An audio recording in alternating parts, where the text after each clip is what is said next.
Rich man leaves his wife for being poor, her new life leaves him in shock. The sky was painted in soft hues of orange and pink, but the evening air felt thick with tension. Daniel stepped out of his sleek black luxury car, adjusting the cuffs of his designer suit as he walked toward the small, weathered house. He barely glanced at the garden, overgrown with wildflowers and weeds, or the creaky wooden steps that groaned under his polished shoes. He had made up his mind. There was no reason to delay this any further. Anna stood in the doorway, holding their baby in her arms. Her dress was simple, slightly worn at the edges, her blonde hair tucked behind her ears in a messy braid. There was a softness to her, a quiet resilience in the way she carried herself, but Daniel only saw the life he no longer wanted. "You're finally home," she said, a tentative smile forming on her lips. Daniel didn't smile back. He exhaled sharply, reaching into his pocket, his fingers brushing against the papers that would sever their ties forever. "I can't do this anymore," he said coldly. Anna's smile faltered, her eyes searching his face. "What do you mean?" Daniel shook his head, stepping back slightly as if the very air between them was suffocating him. This house, this life, it's not what I want. It's not who I am." Anna's arms instinctively tightened around their child, confusion and fear flickering in her gaze. "I don't understand. We built this life together." Daniel scoffed. "No. I built a life, and you refused to keep up. Look at this place, Anna. It's embarrassing. Colleagues, my friends, they talk. They laugh behind my back, wondering why I settled for someone so." He stopped himself, shaking his head. "This isn't how I imagined my life would be." Anna's lips parted in disbelief. "Because we don't live in a mansion? Because I'm not draped in designer clothes?" Daniel's jaw tightened. "I need a woman who fits into my world. Someone who understands what it means to be successful." A sharp silence fell between them, heavy and unbearable. Anna felt her chest tighten, but she refused to cry, refused to let him see just how deep the wound was cutting. She shifted her baby in her arms, pressing a gentle kiss to the child's forehead before looking back at the man she once believed was her forever. "So, that's it?" she asked, voice barely above a whisper. "You're leaving us?" Daniel sighed as if this was exhausting for him. "I'll make sure you're taken care of. You'll get money, enough to live comfortably." Anna let out a humorless laugh. "You think this is about money?" "It always is," Daniel said, pulling the divorce papers from his pocket and extending them toward her. "Sign these." Anna didn't take them. Instead, she stared at him, really looked at him, as if searching for the man she had once loved. But he wasn't there. Or maybe he never had been. Daniel grew impatient, stepping back toward his car. "I'll have my lawyer handle everything. Goodbye, Anna."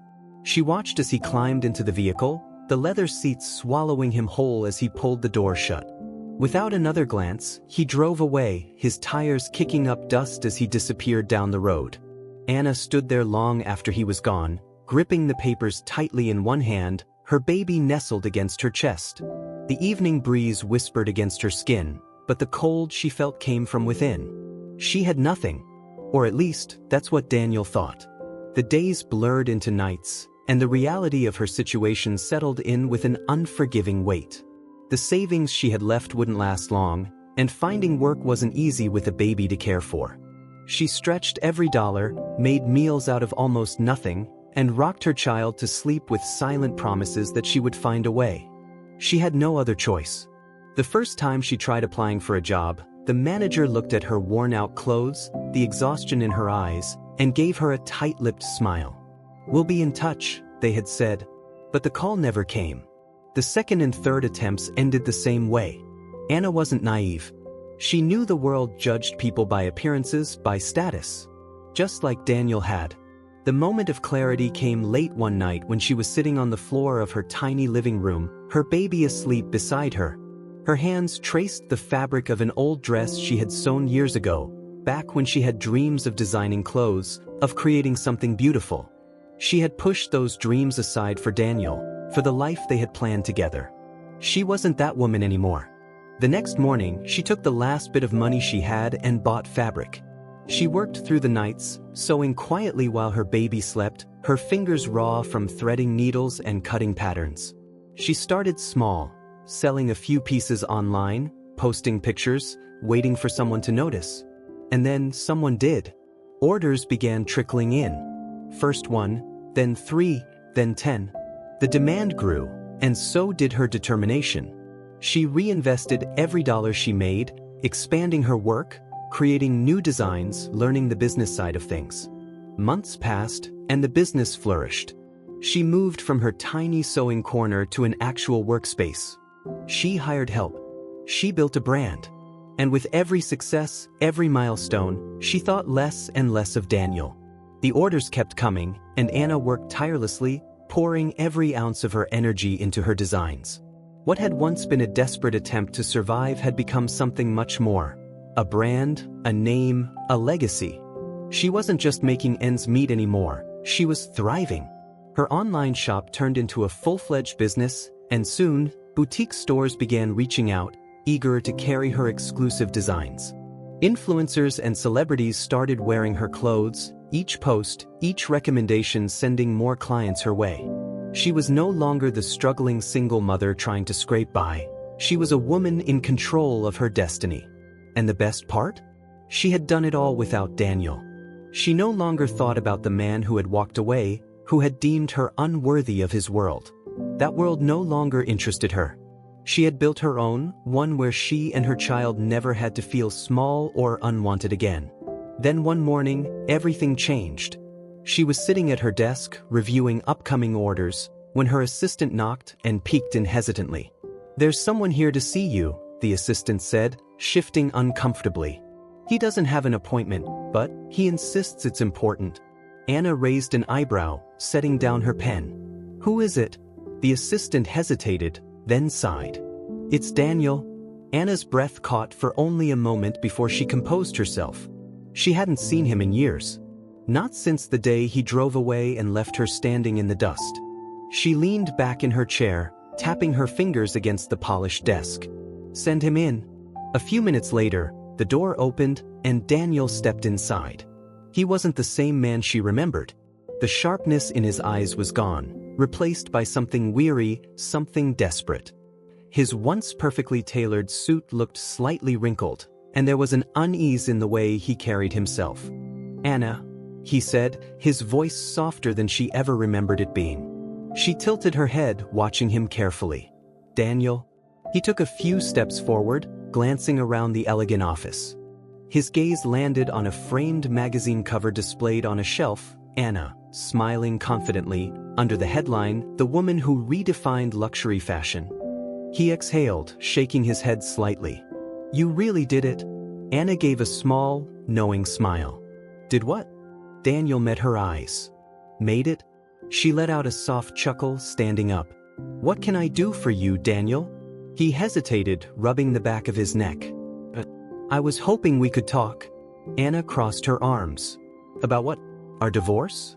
That was settled years ago." Daniel shook his head quickly. "No, it's not that." He sighed, glancing away. "I made a mistake, Anna." She said nothing, waiting. "I thought I wanted something better," he admitted, running a hand through his hair. "I thought I needed a life full of wealth and status, of parties and power. But none of it meant anything." "Not really." Anna raised an eyebrow. "Oh, and what changed?" Daniel exhaled, looking almost ashamed. "Everything. The woman I left you for? She left me the second things got rough. My business deals started going south, and suddenly, all those people I tried so hard to impress, they weren't there anymore." Anna watched him, unfazed. "I lost everything," he said quietly. "My home, my company, my so-called friends. And in the end, I realized the only real thing I ever had was..." A silence stretched between them. Daniel took a step closer. "I was wrong, Anna. About everything. About you. And I know I don't deserve it, but I'd really like another chance." Anna let out a slow breath, tilting her head slightly. "A chance?" He nodded eagerly. "Yes. To fix things. To be with you again. I see now how incredible you are, and I want to be part of this life you built." For a moment, she just studied him. The man who had once abandoned her for being poor was now standing in front of her, asking to be let back in. It would have been easy to say yes, to let nostalgia cloud her judgment, to believe that somehow things could go back to the way they were. But she wasn't that woman anymore. Anna smiled, but there was no warmth in it. She reached for something on her desk, a small white envelope, and held it out to him. Daniel frowned as he took it, opening it cautiously. His face paled as he read the contents. A check. For $1. Anna's voice was cool, measured. That's what you're worth to me now. Daniel's breath hitched. Anna. She lifted a hand, silencing him. You had your chance. You walked away from me when I had nothing. Now I have everything, and you think you can just waltz back into my life. She let out a soft, humorless laugh. It doesn't work that way. Daniel swallowed hard, his fingers tightening around the useless check. Please, he said, voice strained. I don't have anywhere else to go. Anna's expression softened for just a second. Not out of love, not out of longing, but out of something that resembled pity. That's not my problem, she said. Daniel looked devastated, his shoulders sagging in defeat. Goodbye, Daniel, Anna said gently. And with that, she turned away, walking toward the window, staring out at the city skyline, the empire she had built on her own. She didn't need to watch him leave. She already knew he was gone. And for the first time in years, she felt completely free. Daniel stood frozen, gripping the flimsy check between his fingers as if holding onto it would somehow stop the walls from caving in around him. He had envisioned this moment so differently. He had expected anger, maybe tears, but in the back of his mind, he had convinced himself that Anna still carried some flicker of love for him, that she would take him back despite everything. Instead, she had given him $1, a symbolic gesture of just how little he meant to her now. His throat tightened as he struggled to find words, anything that could salvage what little dignity he had left. But there was nothing to say. Anna had already moved on. Her assistant reappeared at the door, standing silently as if waiting for him to understand that his time was up. Daniel swallowed hard, nodding stiffly. Without another word, he turned and walked out of the office, the walls feeling taller, the space more suffocating than when he had first entered. The hallway was eerily silent as he made his way through the pristine office space. Employees walked past him, focused on their work, oblivious to the fact that a man who had once looked down on others was now the one being discarded. As he stepped outside into the crisp autumn air, he inhaled deeply, but the weight on his chest remained. This was supposed to be a second chance. But there were no second chances left for him. The walk back to his rented studio apartment felt longer than usual. The bustling streets of the city, once a place he had ruled with confidence, now felt foreign, unwelcoming. He passed by luxury stores he once frequented, restaurants where he had spent thousands on dinners meant to impress people who no longer returned his calls. He had spent years curating a life that revolved around wealth, power, and prestige. And now, without those things, he was nobody. His phone buzzed in his pocket. A part of him hoped, just for a second, that it was Anna, that she had changed her mind. But when he pulled it out, disappointment settled deep in his stomach. It was another debt collector. With a sigh, he let the call go to voicemail and kept walking. By the time Daniel reached his apartment, exhaustion pressed down on him like a lead weight. He dropped his keys onto the small, scratched-up table by the door and sank onto the couch, staring at the ceiling.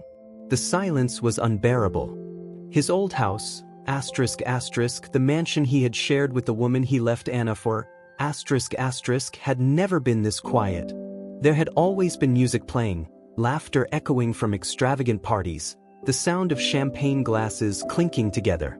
But that house wasn't his anymore. Neither was the life he had built inside of it. He let out a bitter laugh. Funny, how quickly people disappeared when you were no longer useful to them. He had spent so many years chasing the illusion of power, of status, thinking that those things defined him. But they didn't. And now he had nothing left. Except regret. Days turned into weeks, and Daniel found himself slipping further into obscurity. Job applications went unanswered, old contacts ignored his messages, and the weight of his choices pressed down on him more heavily than ever before. He thought about Anna often. Not just about the success she had built without him, but about the life they had once shared, the dreams they had once whispered to each other late at night. He had thrown all of that away for something fleeting, something shallow. And the worst part? He had chosen this. One evening, after another unsuccessful job interview, he found himself walking toward a familiar place without even thinking about it.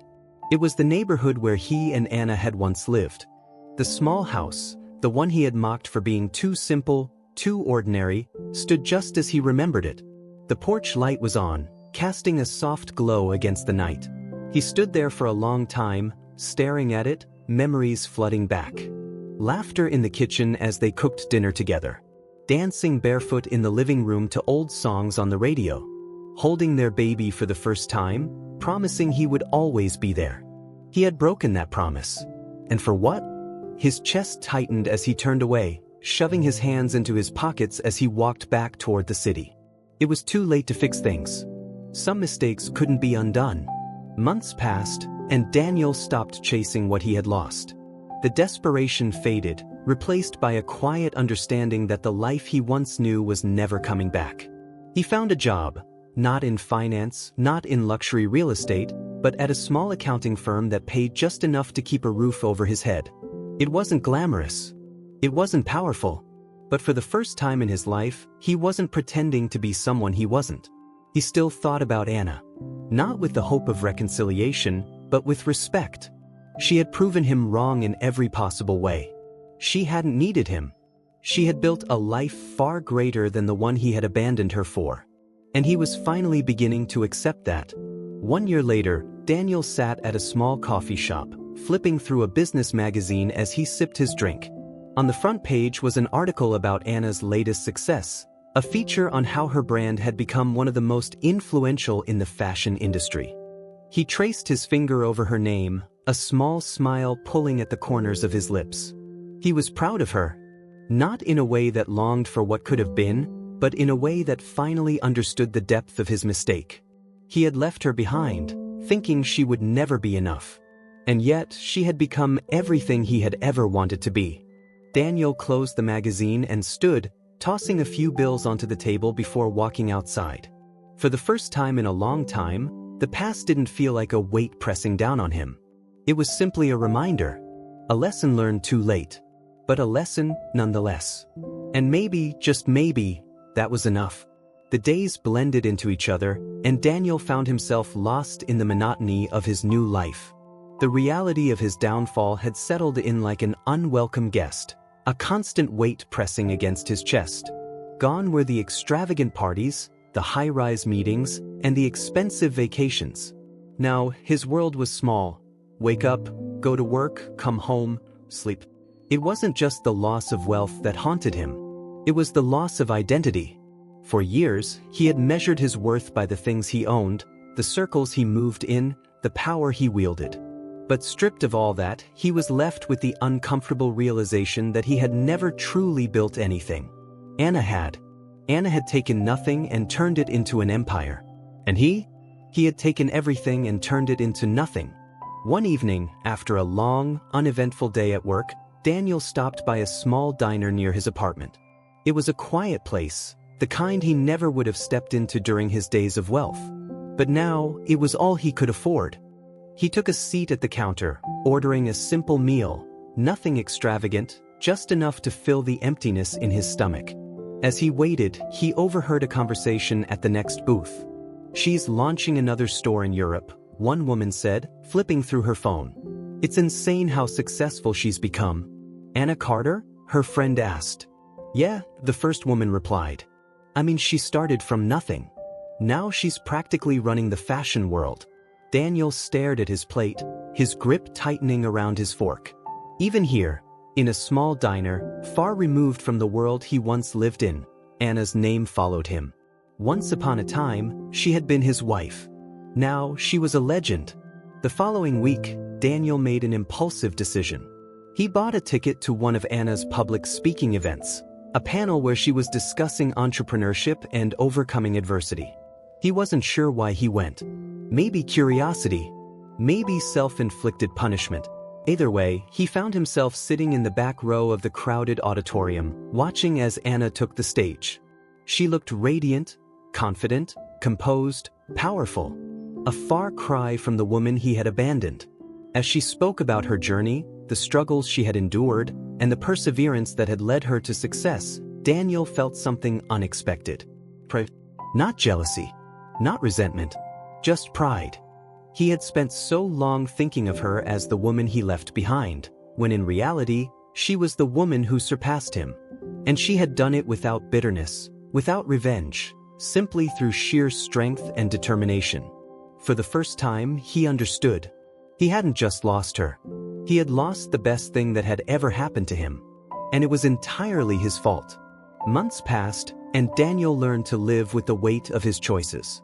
The anger had faded, the regret remained, but in its place was something else: acceptance. He no longer checked the news obsessively for updates on Anna's success. He no longer wondered what if. Instead, he focused on what was left of his life. It wasn't glamorous. It wasn't powerful. But it was real.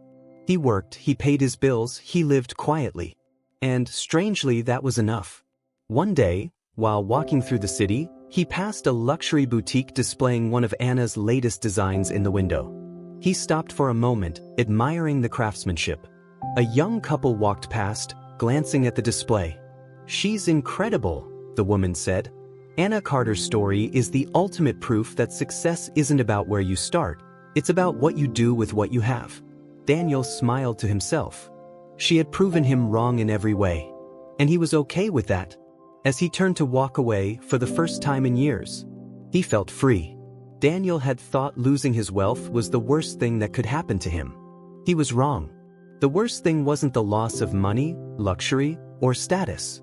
It was waking up every morning with the realization that he had thrown away the only person who ever truly cared about him.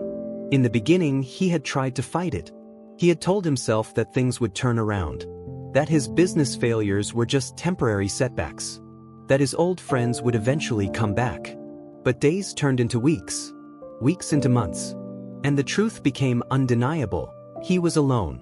There were no second chances, no redemption arcs, just a long, slow fall into irrelevance. His old friends were now strangers. One evening, Daniel decided to go to one of the upscale bars he used to frequent. It was a desperate move, one last attempt to reconnect with the life he had lost. The moment he stepped inside, memories washed over him. The expensive marble countertops, the soft glow of chandeliers, the sound of laughter and clinking glasses. This was where he had once held court, surrounded by people who admired him, respected him, envied him. He spotted a group of his old acquaintances at a corner table, deep in conversation. For a moment, hope flickered in his chest. Maybe they had missed him. Maybe they would welcome him back. He walked over, forcing a casual smile. "Hey guys." The conversation stopped. Several pairs of eyes turned to him, but there was no warmth, no recognition of an old friend, only awkward silence. One of them, Liam, a man who used to beg Daniel for investment opportunities, gave a tight, polite smile. "Daniel," he said slowly, as if trying to remember where he knew him from. "I haven't seen you in ages," Daniel said, trying to keep his voice light. "How's everyone doing?" Liam hesitated. "We're good, man. Really good." The others exchanged glances. It was subtle, but Daniel felt it. The discomfort, the unspoken message, "You don't belong here anymore." One of the women in the group, Daniel vaguely remembered dating her friend, cleared her throat. "I heard you've been going through some things." Daniel's stomach tightened. Going through some things. That was their polite way of saying, "You lost everything, and now you're nothing to us." Liam forced a chuckle. "Listen, man, it was good seeing you. We should, catch up sometime." Daniel knew a dismissal when he heard one. He nodded stiffly. "Yeah, sure." He turned and walked out before they could see the anger, the humiliation, the sheer crushing loneliness in his eyes. Debt and desperation. The bills piled up faster than he could handle. With no savings, no connections, and no financial safety net, Daniel found himself drowning in overdue payments. The landlord knocked on his door twice a week now, his polite patience wearing thinner each time. "You're behind on rent again, Daniel," he said, standing in the doorway, arms crossed. Daniel forced a tight smile. I'll have it soon. The landlord sighed. That's what you said last month? Daniel swallowed hard. Just give me a little more time. The man studied him, then shook his head. End of the month, or you're out. The door slammed shut, leaving Daniel standing in the silence of his failing life. He stared at the empty walls, the second-hand furniture, the pile of unopened bills on the counter. This wasn't supposed to be his life. This wasn't supposed to be how it ended. But no one was coming to save him. A job he would have mocked. When Daniel finally found a job, it wasn't at an investment firm. It wasn't in real estate. It wasn't even in an office. It was in a grocery store. Bagging groceries. For minimum wage. The first time he put on the store uniform, a cheap green polo with the company logo stitched across the chest, shame burned through him. He had once been the man who looked down on people like this. Now, he was one of them. He saw people from his old life sometimes. Not his old friends, they had erased him from their world, but former acquaintances, business partners, people who used to shake his hand and ask for his advice. Now, they barely recognized him. And when they did, it was worse. Pitying glances. Awkward small talk. And worst of all, the knowledge that they would go home and tell others what had happened to him. Once, he spotted one of his old colleagues, Marcus, in the checkout line. For a split second, he considered turning away, avoiding the encounter entirely. But Marcus saw him first. His eyebrows lifted in surprise. Daniel? Daniel forced a smile. Hey, Marcus. Marcus looked him up and down, taking in the uniform, the name tag, the exhaustion on his face. Then, with carefully measured politeness, he said, "Wow. It's been a while." Daniel swallowed the lump in his throat. Yeah. Marcus hesitated, clearly unsure of what to say. Finally, he settled on, "It's good to see you, man." Daniel nodded, but they both knew it was a lie. Marcus didn't see him as a friend. He saw him as a warning. A reminder of how quickly someone at the top could fall. Anna's final message. Daniel had stayed away from Anna after their last encounter. He had accepted that she had moved on, that she had closed the door on him forever. But one night as he was walking home from another exhausting shift, his phone buzzed. A message. From her. For a moment, he just stared at the screen, his breath catching in his throat. Finally, he opened it. It was simple. "I heard you got a job. I hope you're doing okay." Daniel exhaled slowly. There was no malice. No mockery. Just genuine kindness. He hesitated, then typed back, "I'm trying." A few minutes later, another reply. "That's all that matters." Daniel stood on the sidewalk, staring at the words for a long time. Then, for the first time in a long time, he smiled. It wasn't much, but it was something. Daniel had never understood the true meaning of loneliness until now. Not the temporary loneliness that came from missing a person or an empty house, but the kind that settles into your bones, the kind that reminds you that no one is waiting for you, no one is coming to check in. That was his life now. Every day was the same. He would wake up, go to his job at the grocery store, make just enough money to survive, and come home to silence. The first few weeks had been unbearable. His ego had fought against it, against the idea that he, Daniel Whitmore, once the picture of wealth and success, was now just another anonymous worker in the city. He had always believed people were defined by their achievements, their status, their net worth. But now, he had none of those things. So who was he now? The people he used to ignore. At first, he had treated the grocery store job as temporary, convinced that something better would come along. But weeks turned into months, and no opportunities came. And something strange happened. He started noticing people. The kind of people he used to walk past without a second thought.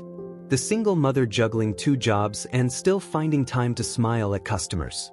The older man stocking shelves, who never complained despite his aching knees. The immigrant cashier who was always polite, even when customers were rude. These were people he never would have associated with before. But they had something he had never understood. Dignity. They worked hard. They survived. They didn't need wealth or power to define them. For the first time, Daniel realized how shallow he had been. The unexpected kindness. One evening after closing up the store, Daniel sat on a bench outside, rubbing his tired eyes. It had been a long day, and the exhaustion was weighing on him. A soft voice interrupted his thoughts. "You okay?" He looked up to see Miriam, an older woman who worked the registers. She was in her 60s, her hair streaked with silver, her face lined with the wisdom of a life much harder than his. Daniel forced a small smile. "Yeah. Just thinking."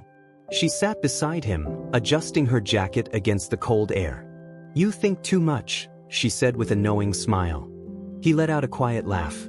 "Maybe." They sat in silence for a moment. Then she spoke again. "I heard about you. People talk, you know?" Daniel stiffened, expecting judgment. But Miriam just shrugged. "You lost everything, right?" she asked, not unkindly. Daniel exhaled, nodding. "Yeah. And now you work here?" "Yeah." She studied him for a moment before nodding. "Good," she said simply. Daniel frowned. "Good?" She smiled. "Means you're still standing?" Her words hit him harder than he expected. For months, he had been drowning in shame, regret, self-pity. But he had never given himself credit for the fact that, despite everything, he was still here. Still fighting. Still trying. And maybe that was something. Running into Anna again. It was bound to happen eventually. One day, as he was walking home, he saw her. Anna. She was sitting at a cafe, dressed in an elegant coat, sipping a coffee as she looked over some documents. She hadn't seen him yet. Daniel could have walked away. But something made him pause. Maybe it was curiosity. Maybe it was the desire for closure. Or maybe he just wanted to see, really see, the woman he had once abandoned. After a brief hesitation, he approached her table. She looked up, and for a moment, surprise flickered in her eyes. Then she smiled. Not coldly. Not with pity. Just a real, genuine smile. "Daniel," she said softly. He nodded. "Anna." A silence settled between them, filled with the weight of all the things they hadn't said. "Do you have time to sit?" she asked, gesturing to the chair across from her. He hesitated, then nodded. A conversation he never expected. For a while they just talked. Not about the past. Not about what had happened. Just that. She told him about her business, how it had grown beyond what she ever imagined. He told her about his job at the grocery store, expecting her to react with surprise or discomfort. But she didn't. She just listened. And for the first time in a long time, he didn't feel small. After a pause, he exhaled. "I used to think success was everything." Anna tilted her head. "And now?" He smiled slightly. "Now, I think maybe I was chasing the wrong things." Anna nodded, stirring her coffee. "You hurt me, Daniel," she said finally, not unkindly. "And for a long time I was angry. But I don't think I am anymore." Her words stunned him. "You're not?" he asked, hesitant. She shook her head. "No. Because in the end, I won't let what you did define me. And you shouldn't let it define you either." Daniel swallowed hard, emotion rising in his chest. "Do you regret it?" he asked, his voice barely above a whisper. Anna thought for a moment. Then she smiled. "No," she said softly. "Because it led me here." Daniel nodded, looking down at his hands. For so long he had expected hatred from her. Bitterness. But instead she had found peace. And maybe it was time for him to do the same. The final realization. That night, Daniel sat by his window, staring at the city lights. He had spent so much of his life running. From poverty. From failure. From anything that made him feel less than. But in the end, it wasn't wealth that made a person valuable. It wasn't power. It was who you chose to be when everything else was gone. He had spent years defining himself by what he owned. Now, he wanted to define himself by who he was. And for the first time in a long time, that thought didn't terrify him. It gave him hope. Because the future was unwritten. And maybe, just maybe, he still had a chance to be someone better. Daniel had spent months avoiding his past. He had avoided old acquaintances, old memories, and most of all, the places that reminded him of what he had lost. But something inside him told him that if he ever wanted to truly move forward, he had to face it. So one evening, after another long day at work, he found himself standing outside a familiar building. The office where he had once ruled. It looked exactly the same. The polished glass windows, the elegant architecture, the security guards standing outside. Only this time, he wasn't walking in as a man of power. He was just an outsider looking in. He took a deep breath and walked through the doors, confronting an old rival. The receptionist at the front desk barely glanced at him. It was strange. Once, people used to scramble to greet him, but he was just another nobody. He approached the desk. "Is Mr. Halston in?" he asked. The receptionist looked up, frowning. "Do you have an appointment?" "No," Daniel admitted. The receptionist sighed, but before she could dismiss him, a voice cut through the air. Well, look who it is." Daniel turned to see Mark Halston, his former colleague, a man who had once worked under him, but had clearly thrived after Daniel's downfall. Mark smirked, adjusting the expensive watch on his wrist. "I never thought I'd see the day," he said. "Daniel Whitmore, walking in here like a lost puppy?" Daniel clenched his jaw but kept his voice even. "I wanted to talk." Mark let out a low chuckle. "Talk? About what?" "You lost everything, Daniel. This company moved on without you." "I know," Daniel said. "And I'm not here for a job. I just wanted to see it one last time." Mark studied him for a moment before laughing. "Wow, you really have changed." Daniel exhaled, nodding. "Yeah, I have." Mark shook his head. "Well, I hate to break it to you, but no one here is looking for redemption stories." "I'm not looking for redemption," Daniel said simply. "I just wanted to see how it felt to walk through those doors without thinking I owned the place." Mark frowned slightly, as if thrown off by his response. Daniel gave him a small nod. "Take care, Mark." And with that, he turned and walked out, leaving his past behind for good. The unfinished letter. That night, Daniel sat at his small kitchen table, an old notebook open in front of him. He had been thinking about Anna. Not because he wanted her back. Not because he longed for what they had lost. But because he had never truly apologized. Not properly. Not sincerely. So he picked up a pen and started writing. "Dear Anna, I don't know if you'll ever read this. Maybe it doesn't even matter. But I needed to write it. For a long time, I blamed everyone but myself for what happened. I told myself that leaving was the right thing, that I deserved better. But the truth is I was afraid. Afraid that you would see me for what I really was. A man who thought money made him powerful. A man who thought success was measured by what he owned. A man who didn't understand what love really was. You were always strong, Anna. Stronger than I ever gave you credit for. And I see that now. I don't expect forgiveness. I don't expect anything. But I do hope, wherever you are, whatever you're doing, you know that I was wrong. And that I see you now for the incredible woman you always were. Daniel." He stared at the letter for a long time. Then, without hesitation, he folded it, placed it in an envelope, and set it aside. He would never send it. But writing it was enough. A second chance, but not the one he expected. Months passed, and Daniel's life continued in small, quiet steps. He worked hard. He saved money. He stopped chasing ghosts. And eventually, he got a new job. Not in finance, not in luxury, but in a mentorship program helping young entrepreneurs. It was ironic, really.